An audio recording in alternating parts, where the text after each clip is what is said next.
할렐루야. 여러분, 그런 믿음이 나에게 있는 것 같아요?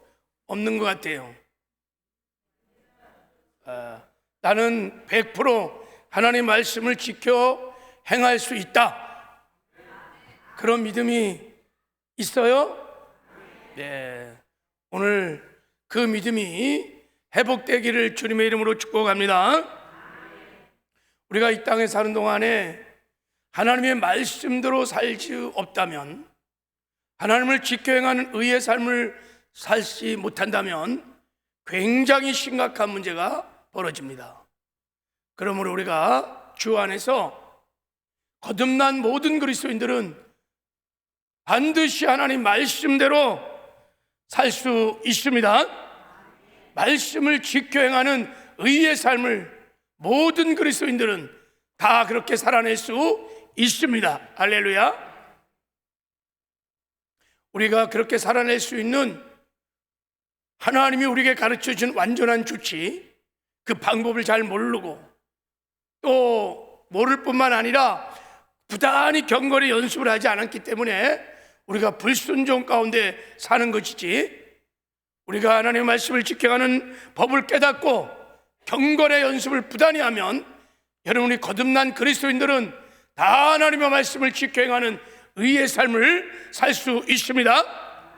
그래서 의의 열매를 가지고 다 천국에 들어가는 영광이 있을 줄 믿습니다. 그래서 먼저 우리가 내가 만약에 하나님 말씀대로 살지 못한다면 이게 얼마나 심각한 문제인지를 우리가 신앙생활 하면서 직시하셔야 돼요. 깊이 깨달아야 돼요. 근데 대부분 성도들이, 많은 사람들이 처음부터 나는 하나님 말씀대로 살 수 없다라고 그런 불신앙적인 생각을 굉장히 생각보다 많이 하고 있어요. 그래서 말씀대로 살지 못하는 거예요. 말씀을 성취해가는 그런 놀라운 축복을 누리지 못하는 거예요. 근데 이게 얼마나 심각한지도 또한 잘 몰라요. 그래서 제가 지난 시간에 천국 가는 믿음, 구원받는 믿음이 무엇인지 대해서 나눴어요. 우리가 예수를 믿는 궁극적인 목적은 구원받고 천국 가는 거예요. 할렐루야. 동의하세요? 예수를 믿는 가장 중요한 목적은요, 천국 가는 거예요. 만약에 이것이 예수를 믿는 목적이 아니라면 구태여 여러분 기독교 믿을 필요 없어요. 저는 그렇게 생각해요. 기독교 믿을 필요 없어요. 다른 종교도 굉장히 많아요. 우리가 예수 믿고 구원받고 천국 가기 위해서 우리가 이 기독교를 믿는 거야. 할렐루야. 이게 가장 중요한 거예요. 그리고 늘 나의 믿음도 점검해봐야 돼요. 오늘 주님이 오시면 나는 정말 길을 받고 오늘에도 천국 갈 수 있는가? 나는 그런 믿음을 가지고 사는가? 늘 자기 생활을 점검해봐야 돼요. 천국은 무엇으로 가죠? 믿음으로 가요. 근데 그 믿음이 무엇입니까? 천국 가는 믿음이 어떤 믿음이라고요? 이제 금방 딱 나와야 돼. 하나님의 말씀에 순종하는 믿음입니다. 하나님의 말씀을 지켜 행하는 믿음입니다. 하나님의 말씀을 지켜 행하는 믿음만이 구원받는 믿음이요, 천국 가는 믿음인 것입니다. 이게 산 믿음이에요. 예수님의 가르침을 보면 이것이 분명합니다. 예수님께서 말씀하셨어요. 제가 몇 가지만 한번 더 나눠볼게요. 내가 너에게 이르노니 너의 의가 서기관과 바리새인보다 더 낫지 못하면 결코 천국에 들어가지 못한다. 너희들이 말씀을 지켜 행하는 의의 삶을 바리새인과 서기관보다 더 낫지 못하면 결코 천국에 들어가지 못한다. 그 주님이 하신 말씀. 말씀을 지켜 의를 말씀을 지켜하는 의의 삶을 사는 자, 그들만 천국에 들어가요. 주님이 하신 말씀이. 자, 주님이 이렇게 말씀하셨어요. 나더러 주여 자마다 다 천국에 들어갈 것 아니요 다만 하늘에 계신 아버지의 뜻대로 행하는 자들이 들어간다 그랬어요. 하나님의 뜻대로 행하는 자, 의의 삶을 사는 자, 말씀에 순종하는 자, 그들이 천국 가요. 불법을 행한 자들은 다 떠나가라 그랬어요. 이 불법이 뭡니까? 말씀에 순종하지 않는 불순종의 죄예요. 이게 불법이에요. 불의, 의의 반대가 되는 불의한 자는 천국에 못 갑니다. 주님이 우리가 어떻게 영생을 얻을 수 있을까? 어떻게 천국 갈 수 있습니까? 그때 주님 말씀하셨습니다. 오직 내가 생명에 들어가려면 계명들을 지켜라, 이렇게 말했어요. 나를 믿으라, 이렇게 말하지 않았어요. 계명도 지켜 의의 삶을 살아야 된다. 그래야 천국에 들어갈 수 있다고 말했습니다. 자, 마지막 주님이 다시 오실 때 주 안에서 죽었던 모든 사람과 주 밖에 죽었던 모든 사람이 다 부활할 거예요. 그때 주님이 이 땅에 계실 동안에 이렇게 말했습니다. 다 음성을 들을 때가 오나니 선한 일을 행하는 자는 생명의 부활로, 악한 일을 행한 자는 심판의 부활로 그랬어요. 선한 일을 행한 자들, 하나님의 말씀을 지켜 행했던 사람들 다 생명의 부활로, 그래서 영원한 세원을 가서 이 땅에 들어간다는 거예요. 너희가 로마서 8장에 너희가 육신대로 살면 반드시 죽을 것이다. 하나님 말씀대로 살지 아니하고 육신의 쇠걸 따라 말씀에 불순종하고 죄를 짓고 살면 반드시 죽는다.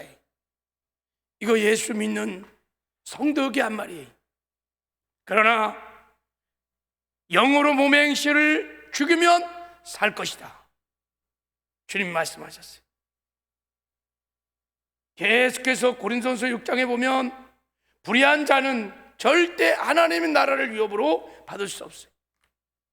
말씀대로 살지 않는 사람들, 천국 갈 수 없다는 얘기. 내 형제가 만일 사람이 믿음이 있노라 하고 행함이 없으면 무슨 유익이 있으리요? 그 믿음이 능히 자기를 구원하겠느냐? 행함이 없는 죽은 믿음, 자기 구원을 이룰 수 없다는 거예요. 천국 못 간다는 얘기. 그래서 사도 바울이 하나님의 계시로 이렇게 말했어요. 그러므로 나의 사랑한 자들아, 너희가 나 있을 때뿐만 아니라 더욱 지금 나 없을 때에도 항상 복종하여 항상 말씀에 순종하여 두렵고 떨림으로 너희 구원을 이루어가라 그랬어요. 할렐루야.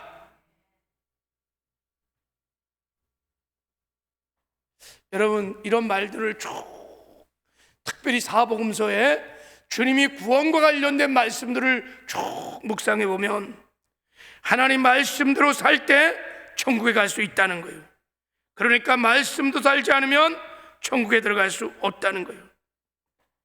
여러분, 우리가 구원받은 후에 그러므로 하나님의 말씀을 지켜 행하는 의의 삶을 살면서 반드시 성화의 구원을 이루어가야 합니다. 말씀에 순종하는 삶 믿음만 다 천국에 갈 수 있기 때문인 것입니다. 여기에 대하여 특별히 성령의 계시로 이게 정말 깨달아지고 믿어져야 돼요. 이런 말씀이 나와는 상관이 없어, 그렇게 생각하면 그 자체가 미혹인 거예요. 엄청난 미혹이에요. 근데 제가 보니까 제가 이런 복음을 깨닫고 이런 구원론을 말씀을 묵상하면서 눈이 열린 이후부터 한국교회는 특별히 많은 성도들은 엄청난 미혹 속에 있어요. 그냥 예수 믿으면 때가 되면 내가 신앙생활 몇 년 했는데 설마 내가 지옥 가겠어? 여러분, 그런 생각 자체가 굉장한 미혹이에요. 그냥 말씀을 그대로 보셔야 돼요. 그냥 가서 마태복음 한번 1장부터 28장까지를 그냥 쭉 한번 읽어봐요. 그냥 문자 그대로. 그러면 어떻게 해야 천국 가는지, 천국 가는 믿음이 무엇인지, 내가 예수를 믿는 믿음이 어떤 믿음인지가 그냥 나와요. 그러면 이제 우리는 심각하게 물어봐야 돼요. 그럼 어떻게 해야 이 땅에 사는 동안에 하나님의 말씀을 지켜 행하는 의의 삶을 살 수 있을까? 말씀대로 우리가 어떻게 살 수 있을까? 말씀에 순종하는 삶을 살 수 있을까? 라고 깊이 고민하며 우리가 주님께 물어봐야 돼요. 할렐루야. 네. 지난주 설교와 오늘 설교가 사실은 굉장히 중요한 설교예요. 오늘 본문에 우리가 하나님의 말씀대로 살아갈 수 있는 비결을 하나님께서 예표로, 복음의 실체의 그림자로 하나님이 말씀을 해주십니다.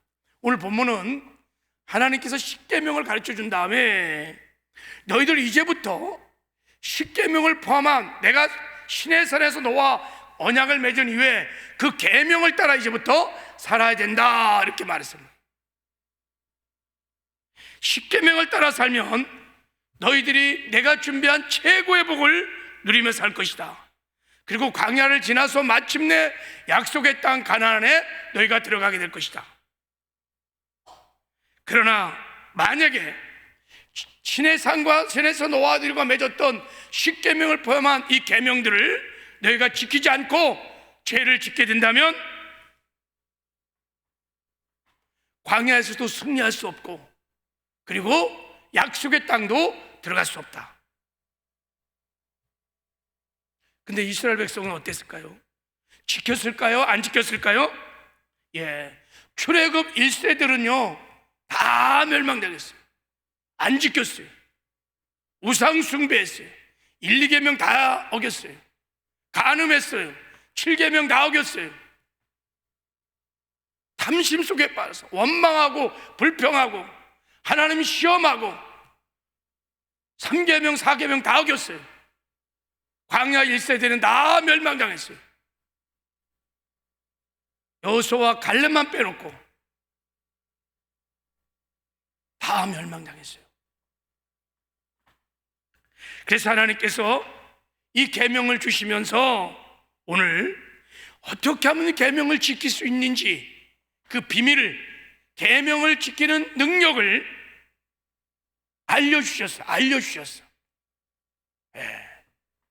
그걸 알려주려고 하나님께서 일부러 시내산에 강림을 하셨어요.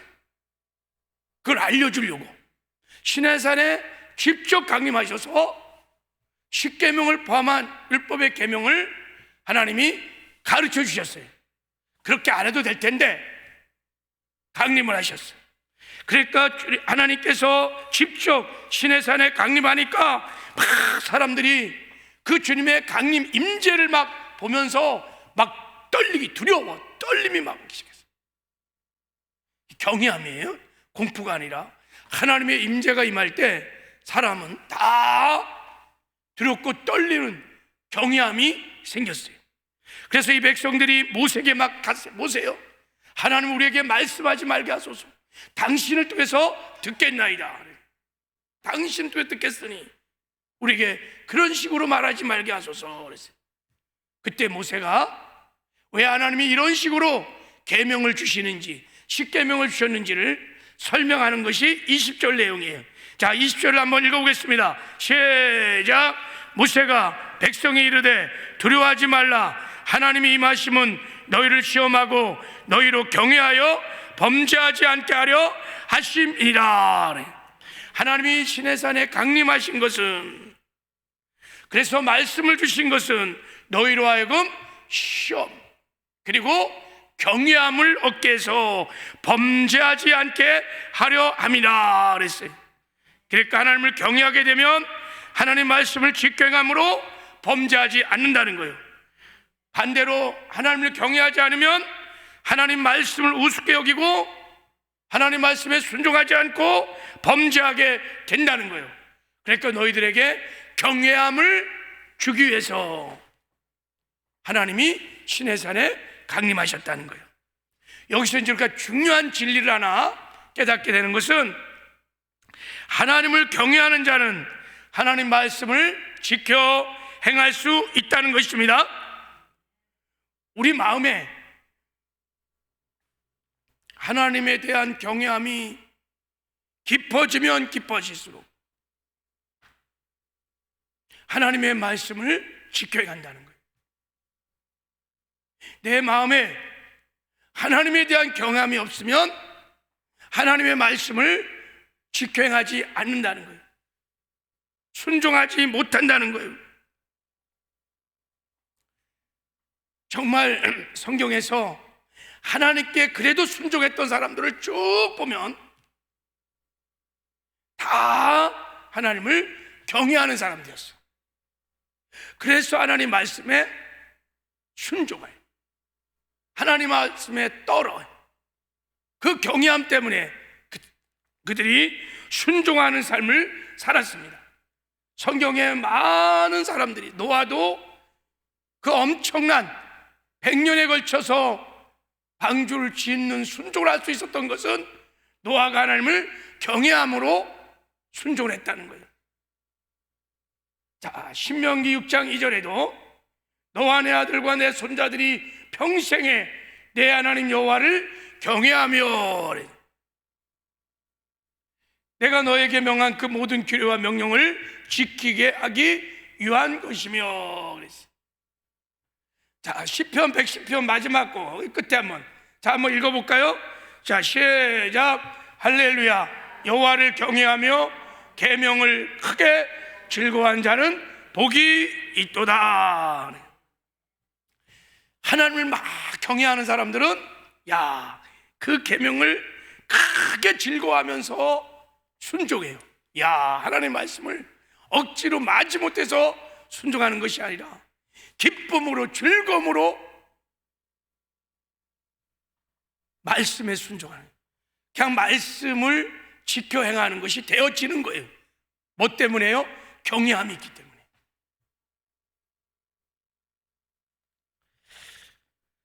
경외함이 무엇이냐 이렇게 말했어요. 히브리어 단어로 야레라는 단어인데, 경외함은 반드시 하나님과의 인카운트가 일어날 때 생기는 마음이에요. 피조물한테 생기는 마음이에요. 하나님과의 깊은 만남이 일어날 때, 하나님의 임재를 경험할 때, 하나님의 영광을 경험할 때 사람들 마음 가운데 경외하는 마음이 생겨요. 그러니까 하나님을 알게 되는 거예요. 하나님을 체험적으로, 경험적으로 아는 거예요. 그 순간에 우리 마음 가운데 경외함이 생겨요.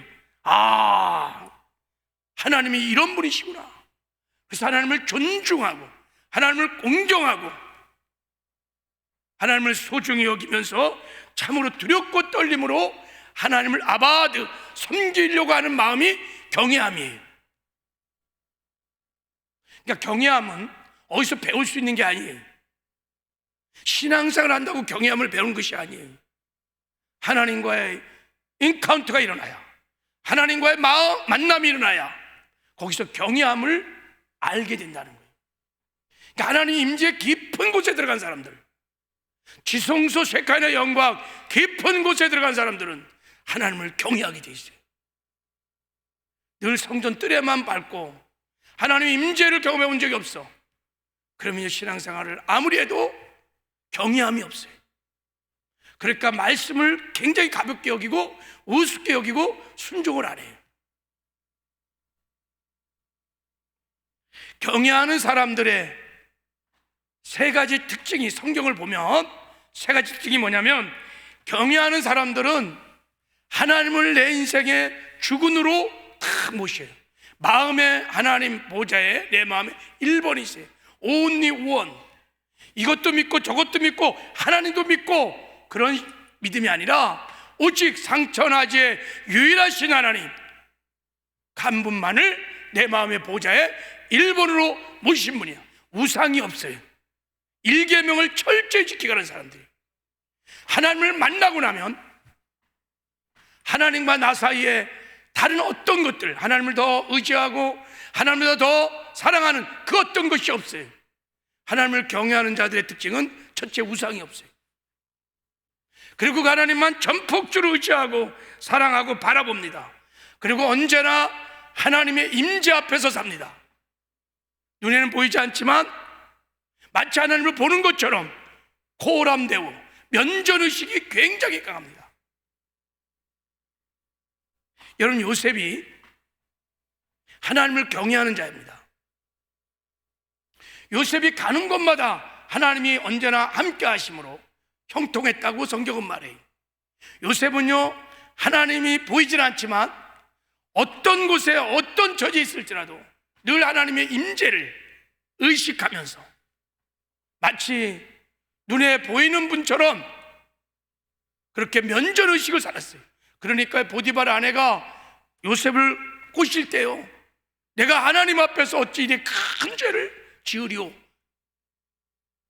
여러분, 하나님 말씀에 순종할 수 있었고 범죄치 않을 수 있었어요. 요셉이 하나님을 경외하는 자예요. 지금 예배를 드리면서도 하나님의 임재 앞에서 예배를 드리는 사람이 있는가 하면 그렇지 않은 사람이 있어요. 그 차이는 경외함이에요. 그 사람이 얼마나 하나님을 만났는지 그 정도가 다 달라요. 찬송을 한 장 불러도 하나님 앞에서, 그의 임재 앞에서 찬송을 불러요. 그래서 찬송 중에 임재하신 하나님의 영광을 믿음의 눈으로 목도하는 거예요. 예배 중에 만남이 막 일어납니다. 경외함이. 그래서 경외하는 자는 세 번째, 하나님 말씀에 순종하는 삶을 삽니다. 할렐루야. 그러니까 죄와 구별된 거룩한 삶들을 삽니다. 죄를 미워하되 하나님이 죄를 미워하듯이 그런 마음이 경외하는 자에게 있어요. 자, 그러면 하나님을 경외하는 마음이 내 마음에 가득 차면 우리는 하나님 말씀을 지켜 행할 줄 믿습니다. 눈에는 보이지 않지만 내가 눈에 보이는 분처럼 그렇게 그분의 임재를 확신하고 그분의 거람되고 면전의식을 가지고 하나님 앞에 순종하는 삶을 살아요. 중요한 건 경외한 마음이 있느냐 없느냐가 이제 중요한 거예요. 자, 그러면 그럼 우리가 항상 하나님을 경외하는 마음으로 내 마음에 늘 하나님을 충만히 경외하는 마음으로 말씀을 지켜가는 의의 삶을 어떻게 살 수 있을까? 이제 이거예요. 여러분, 보통 우리가 예배당 안에서는 우리 하나님의 임재를 의식해요. 근데 딱 나가보면 이제 하나님은 안 보여. 그러니까 하나님에 대한 그 임재에 대한 그 면전의식이 그냥 사라져버려요. 그때부터 내 생각대로, 내 뜻대로, 내 마음대로 막 살아요. 그래서 우리가 일상에 살면서도 어떻게 하면 우리가 하나님 임재를 그 하나님의 경외하는 마음으로 말씀에 순종할 수 있을까? 이게 이제 중요한 거예요. 자, 제가 이제 하나님 말씀을 지켜가는 중요한 말씀을 지켜가는 법을 좀 나누려고 합니다. 첫 번째, 우리가 하나님 말씀을 지켜 행하는 삶을 살려면 복음으로 살아야 돼요. 나는 죽고 예수로 사는 복음. 나 죽고 예수로 살면 우리 하나님 말씀을 지켜 행하는 의의 삶을 살게 될 줄 믿습니다. 이것이 하나님이 디자인하신 방법이에요. 자, 우리 예레미야 31장을 보면요, 이런 말씀이 있어요. 예레미야 31장 30. 여러분, 예레미야 31장 32장에는 새 언약의 복음이 예표로 계시되어 있습니다. 그러니까 복음의 그림자가, 복음의 예표가 예레미야 32장 33절에 나와 있습니다. 자, 이렇게 말하고 있어요. 여호와의 말씀이니라. 보라, 날이 이르리니 내가 이스라엘 집과 유다 집에 새 언약을 맺으리라. 새 언약, 옛 언약과 새 언약이 있는데 새 언약은 복음을 말하는 거예요. 우린 다 새 언약의 백성이에요. 할렐루야.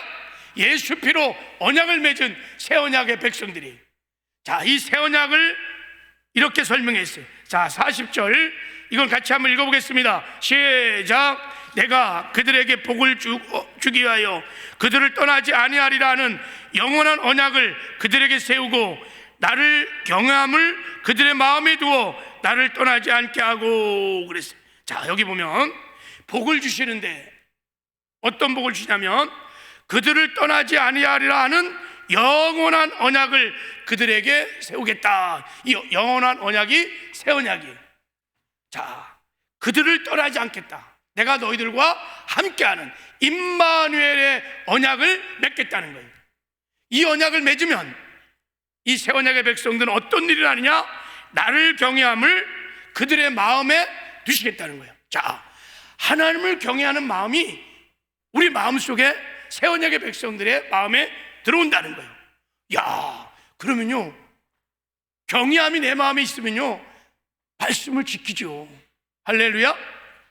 근데 경외함은 하나님을 만날 때 생기는 건데 어떻게 하나님을 경외하는 마음이 내 마음에 있을 수 있을까? 내가 하나님을 만난 것도 아닌데. 이게 무슨 뜻일까요? 이 복음을 지금 말하고 있는 거예요. 복음. 여러분,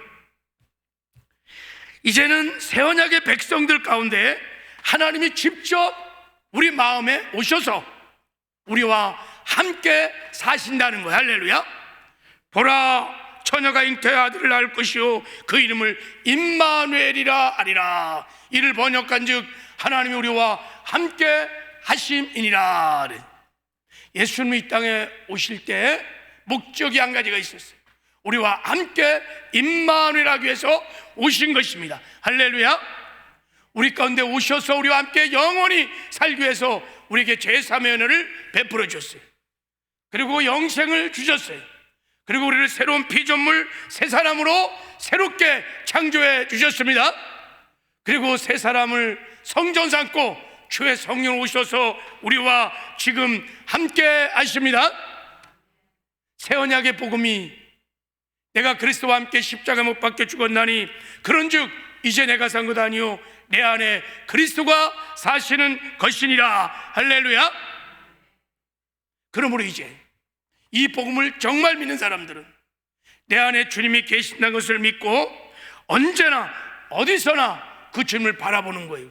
그분을 의식하는 거예요. 눈에는 보이지 않지만 나와 함께 하신 주님을 의식하며 그분의 임재를 확신하며 그분 앞에서 사는 것입니다. 그러면 경외함이 일어나기 시작해요. 여러분, 주님이 나와 함께 하시지. 그리고 주님을 생각하고 주님을 자꾸 바라보고 주님을 의식하기 시작하면요 경외함이 생겨요. 그때부터는 내 멋대로 내 생각대로 그냥 내 욕심 따라 막 그렇게 못 살아요. 주를 바라보는 눈이 점점 열려지기 시작하면 내가 어떤 처지 어떤 곳에서도 늘 주님을 내가 의식하고 요셉처럼 그러면요 함부로 말하지 않고 함부로 행동하지 않고 자기 욕심을 따라 행동하지 않아요. 신비하죠. 이 시간 예배를 드릴 때도 주님이 이 자리에 함께 한다고 그분의 임재를 확신하고 인정해드리는 순간 내 태도가 달라져요. 그리고 실제 내 안에 계신 주의 임재를 실제 경험합니다. 내가 믿음으로 고백하고 인정하는 순간 다양한 모습으로 주의 임재를 느끼기 시작하고 경험합니다. 음성이 들려와요. 눈이 열려요. 영광을 목도합니다. 할렐루야. 그때부터 말씀이 두렵고 떨림으로 말씀을 받기 시작해요. 그리고 순종하는 역사가 일어나게 될 줄을 믿습니다. 할렐루야. 그래서요 요한일서 2장 9절에 보면요, 자, 다 생략하고 요한일서 2장 9절에 보면 자, 이런 말씀이 있어요. 자, 우리 한번 읽어볼까요? 시작. 너희가 그가 의로우신 줄을 알면 의를 행하는 자마다 그에게서 난 줄을 알리라. 그래서 의를 행하는 자마다, 의를 행한다는 게 말씀을 지켜 행하는 것을 말합니다. 말씀에 순종하는 것을 의의 삶이라고 그래요. 그렇게 의를 행하는 자마다 그에게서 난다. 거듭난 그리스도인들은 다 하나님의 말씀을 지켜 행하는 의의 삶을 살게 된다는 것입니다. 예, 이게 놀라운 복음이, 하나님이 우리 마음을 뽀사삼고 우리 안에 오셔서 함께 사세요. 우리 안에 하나님을 경외하는 경외함을 우리 마음에 두셨어요.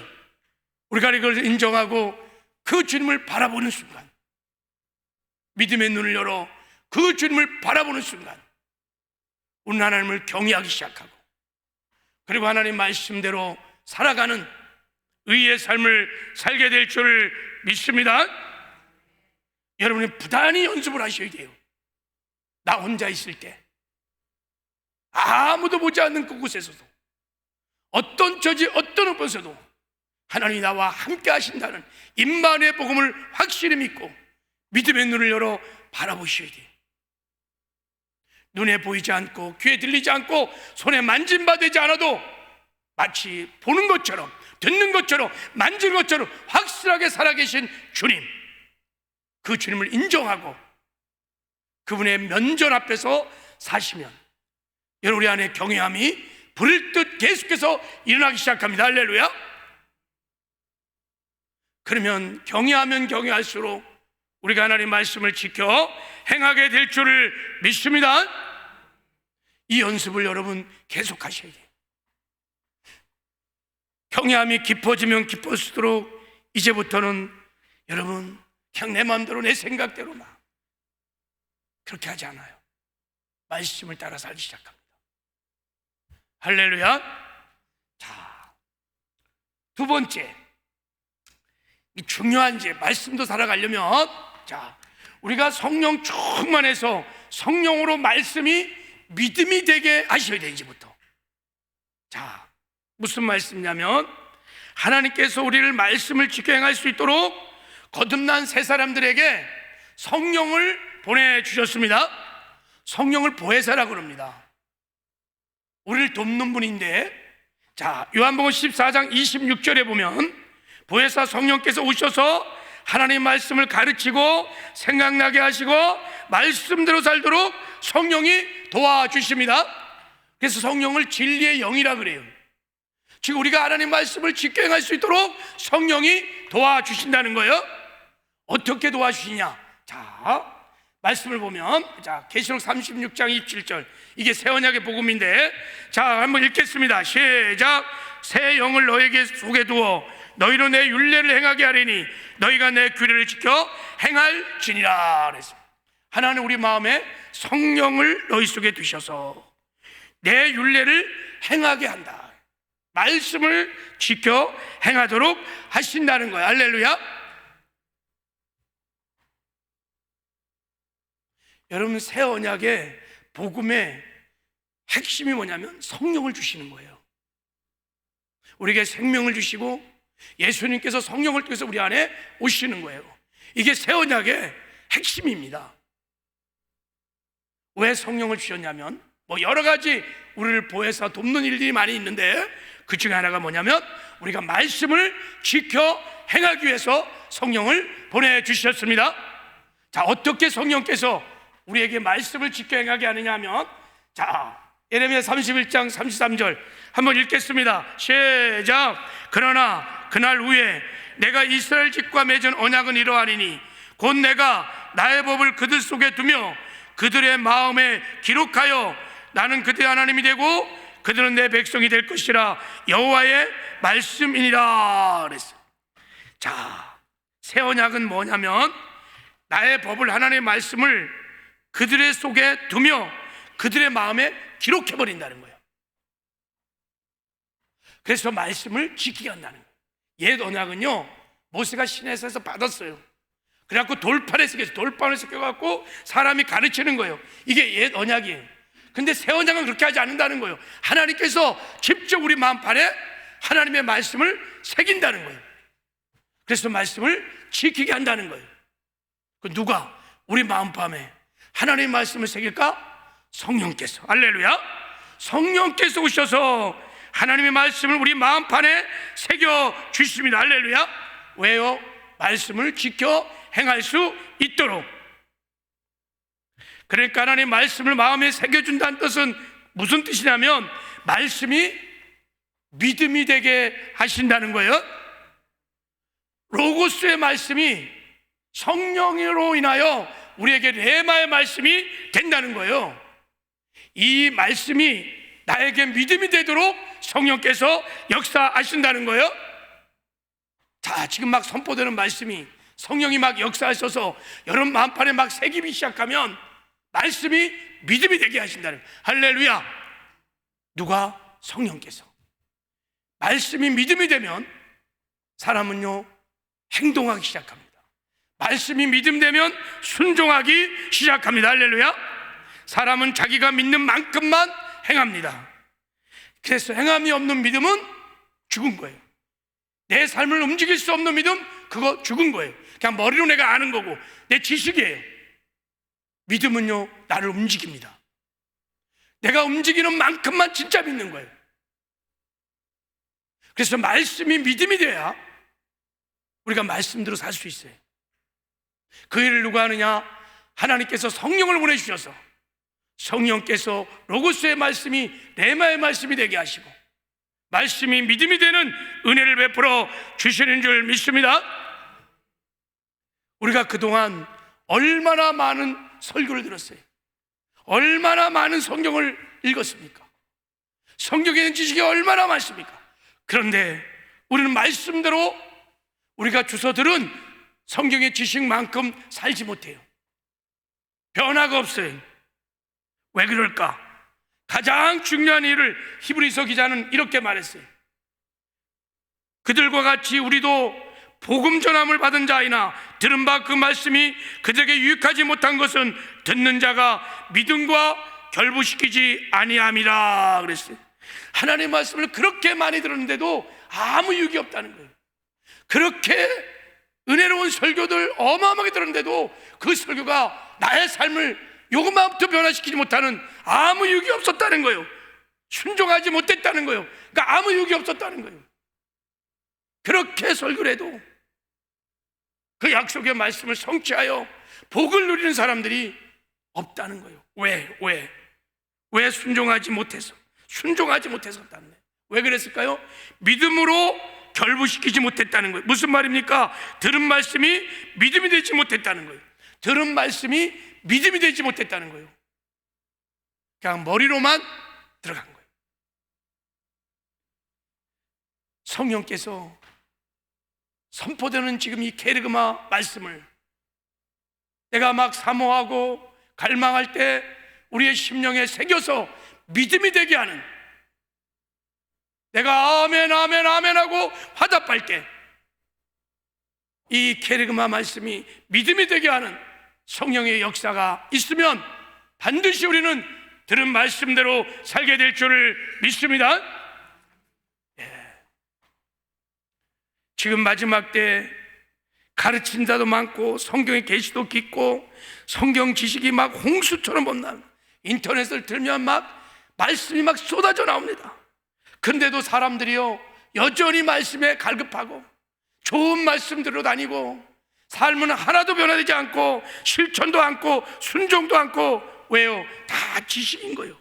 믿지 않는 거예요. 머리로만 다 듣는 거예요. 아무 유익이 없는 거예요. 왜 그럴까요? 말씀이 믿음이 안 되는 거예요.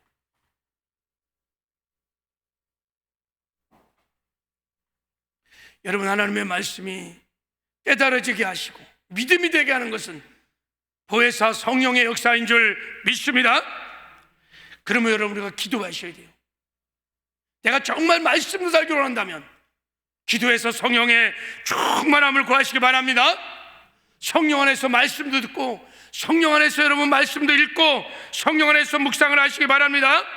그러면 성령의 능력으로 로고스가 레마가 되는, 믿음이 되는 역사가 일어나는 것입니다. 그래서 설교를 들을 때, 예배 들어올 때 여러분 꼭 기도하셔야 돼요. 기도하면 성령의 기름 부심이 임하면요, 우리의 묵은 밭을 다 성령께서 기경하셔서 옥토가 되기 시작합니다. 그러면 말씀이 심령에 심겨주는 대로 30배, 60배, 100배로 걷어주는 축복이 있습니다. 할렐루야. 말씀을 전해보면 알아요. 대신방을 쭉 해보면요, 하루에 대여섯 가정을 한 번에 막 쭉 해버리면요, 말씀이 믿음이 되는 가정이 있어요. 막 사모하며 심령이 막 사모하고 기도해서 자기 심령을 다 기경하여 옥토가 딱 된 밭이 있어요. 제가요 동일한 말씀을 여러 가정에 전해요. 근데요 상대들은 잘 모르지만 전하는 저는 알 수 있어요. 기름 부심이 달라요. 왜 그럴까요? 말씀을 듣는 자들이 사모를 하는 거예요. 그래서 성령 충만해갖고 자기의 묵은 밭을 다 기경해서 옥토를 다 만든 거예요. 그런데는요, 말씀을 전하면 막 성령께서 역사해서 선포로 된 대로 깨달아지게 하시고 믿어지게 하시고 믿음이 되는 역사가 있게 하는 것입니다. 그러면 여러분 그 말씀에 순종하고 나면요, 다음에 이제 대신방을 가면요, 목사님, 작년에 목사님께서 이런 말씀 선포해 주셔서요, 우리 가정이 이렇게 복을 받았어라고 간증하는 가정이에요.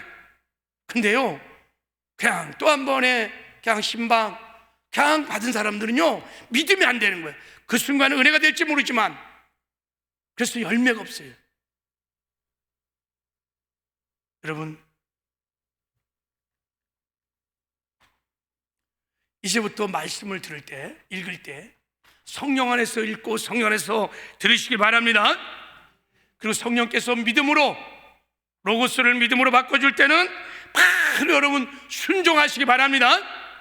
작은 것도 순종하기 시작하면 여러분 순종의 능력이 점점 늘어나기 시작하는 거예요. 마치 운동을 하면 근력이 점점 생기듯이 성령이 감동을 줄 때마다, 그 말은 무슨 말이냐면 말씀을 믿음으로 바꾸는 순간에 바로 그때 여러분 순종하셔야 돼요. 할렐루야. 그런 믿음이, 신앙이, 여러분 순종이 점점 늘어나기 시작해요. 그러면서 말씀을 성취해가는 놀라운 축복을 누리며 살게 될 줄 믿습니다. 할렐루야. 그럼 우리가 여러분 말씀대로 살 수 있습니다. 할렐루야. 능히 말씀 살 수 있습니다.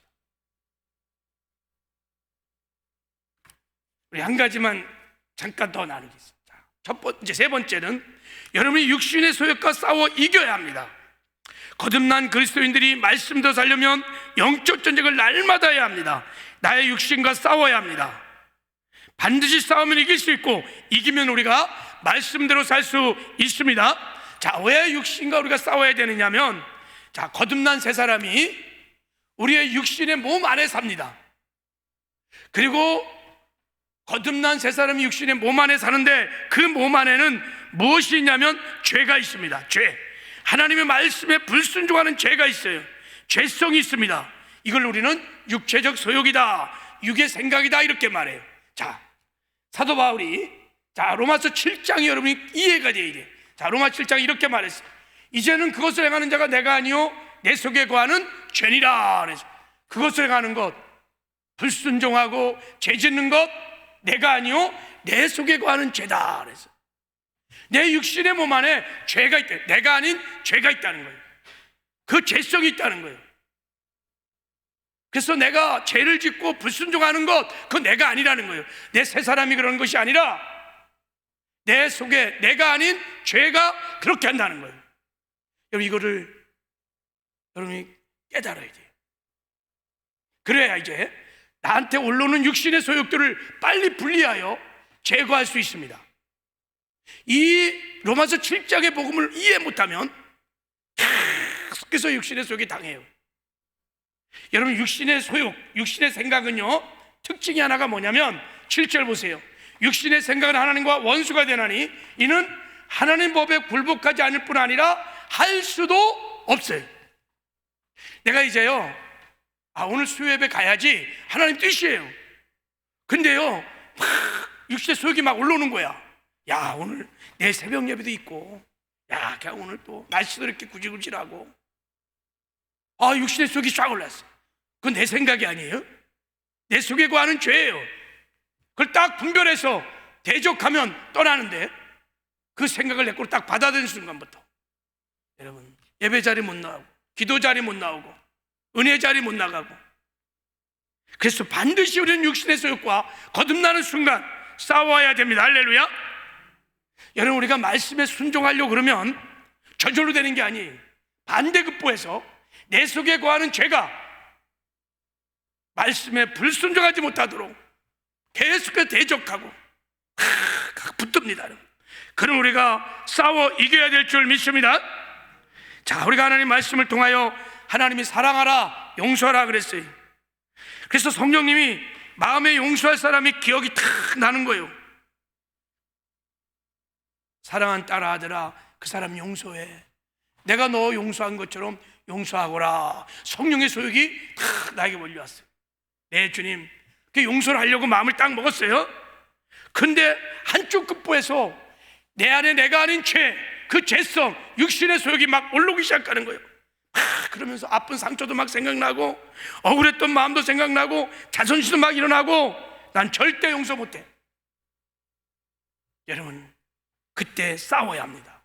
내가 나서는 예수 그리스도 면허니 이 육신의 생각들은 떠나갈 기어다. 잠잠할 기어다. 예수를 명한다. 떠나갈 기어다. 내가 아닌 내 안의 죄, 그로부터 오는 죄성들을 단호하게 분별하여 대적하시기 바랍니다. 여러분, 주의 이름으로 대적하면 성난파도가 잔잔한 것처럼 신비하고 놀랍게 샥 잔잔해집니다. 야, 대단합니다. 신비하고 놀라운 능력이 우리 안에 있습니다. 근데요, 싸우질 않아. 일주일 내내 막 육신의 어마어마한 소욕에 싸우면서도 한 번도 대적해 본 적이 없어. 일단 분별 자체를 못하니까. 그러니까 말씀에 순종하지 못하고 맨날 죄짓고. 여러분, 싸워야 합니다. 할렐루야. 말씀하세요. 주님이 이렇게 말씀하셨어요. 17절에 육신의 소욕은 성령을 거스리고 성령은 육체를 거스리나니 이 둘이 서로 대적함으로 너희가 원하는 것을 하지 못하게 하려 함이니라 그랬어요. 여러분, 우리 속사람이 정말 원하는 것, 그거를 정말 못하게 하는 것은 환경이 아니에요. 사람이 아니에요. 내 안에 있는 육신의 소욕이라는 거예요. 아멘이세요? 여러분, 내 속사람은요, 말씀에 순종하기 원하고요, 사랑하기 원하고요, 용서하기 원하고요, 기도하기 원하고요, 예배드리기 원하고요, 헌신하기 원하고요, 저 섬기기 원하고요. 그렇게 원해요. 내가 그렇게 하지 못하는 것은 사람 탓 때문에 그런 게 아니에요. 환경 때문에 그런 것도 아니에요. 육신의 소욕이 그 성령을 거스리고 네가 원하는 것을 하지 못하게 한다는 거예요. 할렐루야. 우리가 육신을 벗는 순간까지 우리 안에 내가 아닌 죄가 여전히 있어서, 여러분, 우리는 주님 만나는 그날까지, 육신을 벗는 순간까지 육신의 소욕과 싸워 이겨야 될 줄을 믿습니다. 로마서 7장의 복음이 열려져야 돼요. 그러면 싸우면 반드시 이기게 될 줄을 믿습니다. 그래서 사도 바울도요, 끊임없이 싸웠어요. 내가 내 몸을 쳐 복종케 함을, 내가 내 몸을 쳐 복종케 함을, 끊임없이 올라오는 육신의 소욕을 대사도 바울도 날마다 쳤어 복종시켰다. 할렐루야. 그러면 반드시 우리는 이길 수 있는 줄 믿습니다. 말씀을 맺겠어요. 여러분, 천국 가는 믿음은 하나님 말씀을 지켜 행하는 산 믿음이 천국 가는 믿음인 줄 믿습니다. 하나님께서 그래서 우리가 이 땅에 사는 동안에 말씀을 지켜 행할 수 있는 완전한 의의 삶을 살 수 있도록 완전 조치를 끝내냈습니다. 아니, 말씀을 지켜 행하는 정도가 아니라 우리가 예수 그리스도의 장성한 분량까지 성장할 수 있는, 예수님처럼 그렇게 순종할 수 있는 의의 삶을 살 수 있는 놀라운 조치를 완전히 취해놨습니다. 그게 뭐냐? 내가 죽고 예수로 사는 거예요. 할렐루야. 우리 안에 마음의 보좌를 삼고 성령께서 직접 오셔서 우리와 함께 사는 거예요. 할렐루야. 이 복음을 정말 믿고 날마다 일상에 살면서 나 죽었습니다, 내 안에 주님이 계십니다, 그 주님을 의식하고 계속 바라보고 그분 면전 앞에서 살기 시작하면요, 말씀 지킬 수 있습니다. 처음에는 연약해서 부족해서 넘어질 수 있어요. 그러나 계속해서 우리가 훈련하면 지킬 수 있습니다. 그리고 여러분, 성령 충만하여 성령에 사로잡혀서 말씀 읽고 말씀 듣고 그러면 성령께서요, 선포되는 말씀이 믿음되게 하셔갖고 그 믿음으로 순종하는 삶을 살도록 도와주십니다. 그리고 육신의 소요 끊임없이 일어나는, 죽을 때까지 일어날 거예요. 그러나 싸우면 이길 수 있습니다. 대적하면 물러갑니다. 할렐루야. 안 싸우면 육신의 소욕이 주인 노릇하지만 싸우면 반드시 이길 수 있습니다. 싸워 이겨서 여러분 이 땅에 사는 동안에 말씀을 지켜 행함으로 이 말씀을 성취하는 영광과 기적과 능력들을 누리며 사시기를 주님의 이름으로 축복합니다. 할렐루야.